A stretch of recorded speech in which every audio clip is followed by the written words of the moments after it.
Aktivitas fisik dan diet gizi seimbang. Edukasi ini berguna untuk nanti Ibu Kader bisa mengajarkan atau memberikan edukasi kepada nanti masyarakat supaya mereka tahu tentang bagaimana aktivitas fisik yang baik dan diet gizi seimbang yang baik.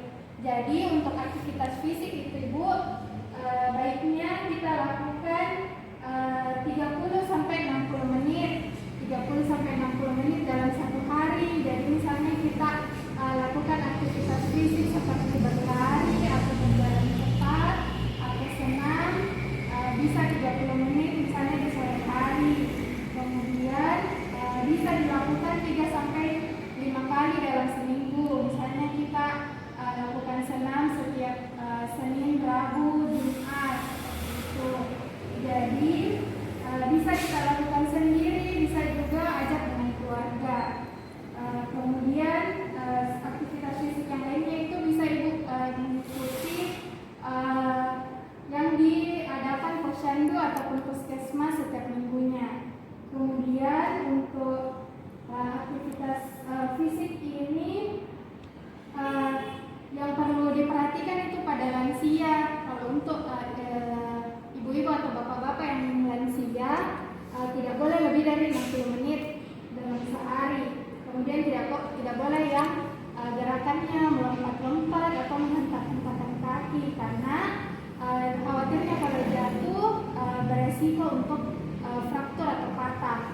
Kemudian selanjutnya saya akan menjelaskan tentang diet gizi seimbang. Nah, untuk diet gizi seimbang itu bisa lihat di sini ada isi piringku. Jadi sebaiknya itu yang banyak itu pada sayuran dan buah-buahan. Kemudian makanan pokok seperti nasi cukup segini saja Ibu. Jadi lauknya pun hanya segini saja. Bisa dilihat di gambarnya. Nah, untuk lebih jelasnya seperti ini gizi seimbang. Jadi konsumsinya itu mengurangi konsumsi garam yang manis, yang asin, dan yang berlemak. Kemudian perlu lakukan aktivitas fisik seperti yang sudah saya jelaskan tadi. Kemudian biasakan minum air putih yang cukup dan aman. Kemudian biasakan untuk memakan banyak sayur dan buah. Nah, ini tadi yang lebih jelasnya untuk porsi makanan pokoknya, misalnya nasi, ubi, jagung. Kemudian ini porsi sayurnya, kemudian ini porsi buah-buahannya, dan ini porsi lauk pauknya. Nah, ada yang khusus untuk pasien dengan obesitas. Kalau dengan obesitas ini harus setengahnya itu buah-buahan dan sayuran. Kemudian hanya seperempatnya saja untuk makanan pokoknya dan lauk pauknya juga hanya seperempat. Nah, ini anjuran untuk konsumsi gula, garam, dan lemak. Jadi untuk gula itu tidak boleh lebih dari 4 sendok makan. Kemudian garam itu kurang dari 1 sendok makan. Kemudian lemak itu kurang dari 5 sendok makan. Yang seperti minyak gorengan dan lain sebagainya. Itu yang bisa saya sampaikan. Jadi nanti bisa untuk disampaikan kepada masyarakat apa saja aktivitas fisik yang bisa dilakukan dan berapa lama bagusnya. Kemudian makanan gizi seimbang itu seperti apa dan bagaimana. Dokter, bisakah saya bertanya? Iya. Apa itu yang dimaksud dengan obesitas? Oh ya, obesitas itu orang-orang dengan berat badan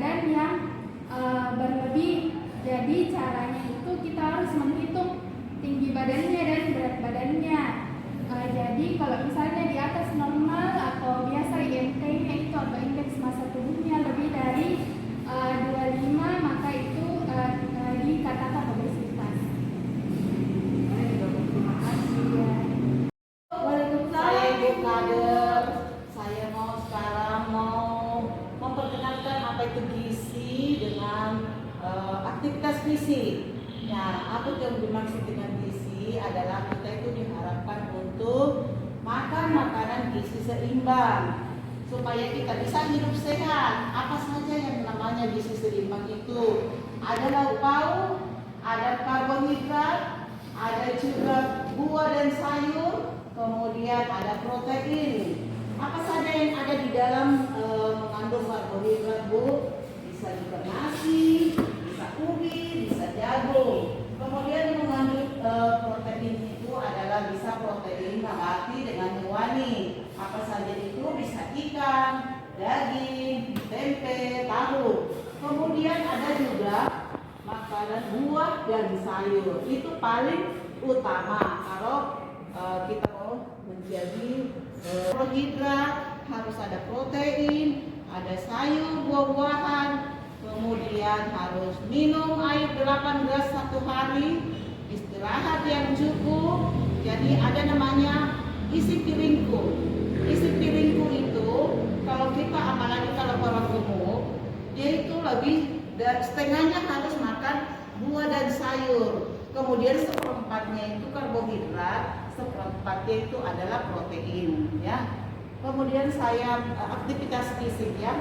Kita harus melakukan aktivitas selama 30 sampai 60 menit per hari.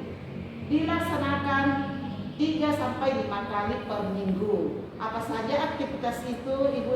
Aktivitas fisik itu yaitu bisa saja kita menyapu, kita mencuci piring kalau kita masih bisa, kita membersihkan rumah.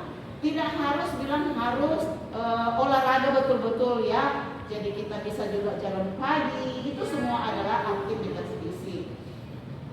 Mungkin sekian, Ibu, ada yang mau ditanyakan? Ya, Bu, mau tanya bagaimana kira-kira kalau dalam satu kali makan yang tidak sempurna gizi, misalnya tidak makan sayur, tidak ada ikan karena anak tersebut tidak menyukai sayur misalnya, dan menyukai ikan misalnya. Nah, inilah faktor-faktor resiko penyakit tidak menular. Kalau kita cuma makan nasi saja tanpa makan sayur, buah dan protein, itu bukan gizi seimbang, ya. Jadi diusahakan kita makan gizi seimbang seperti itu.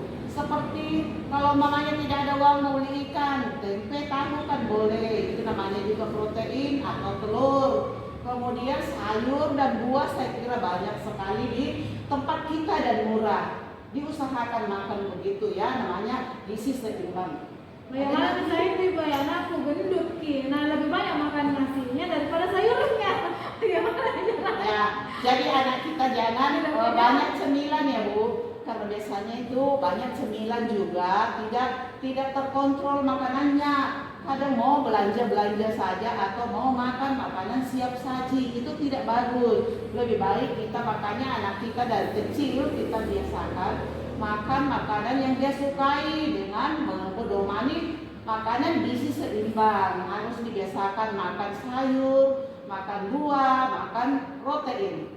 Oh ya, oke, Bu, nanti saya usahakan. Ya, terima kasih, Bu, ya. Ya, sama-sama. Semoga sehat.